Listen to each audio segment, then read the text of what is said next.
各位觀眾，今日咧我哋嚟到澳廣視綜藝二館呢一度咧，就係即將咧會進行一個咧意義非凡嘅活動啊！ Caros telespectadores, estamos no Fórum 2 da TDM para acompanhar uma iniciativa de grande significado.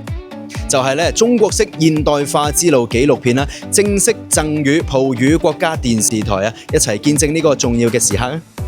Trata-se da cerimónia de oferta do documentário Caminho para a Modernização Chinesa, que vai ser entregue às estações de televisão dos países de língua portuguesa. Convido-vos a testemunharem este momento.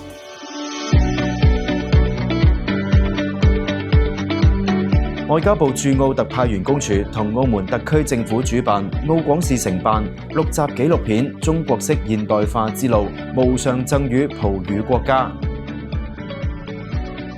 呢一部紀錄片以生動鏡頭講述高鐵飛馳、北斗導航、脫貧攻堅同埋共同富裕嘅中國故事，真實展現中國式現代化嘅獨特道路同埋世界意義。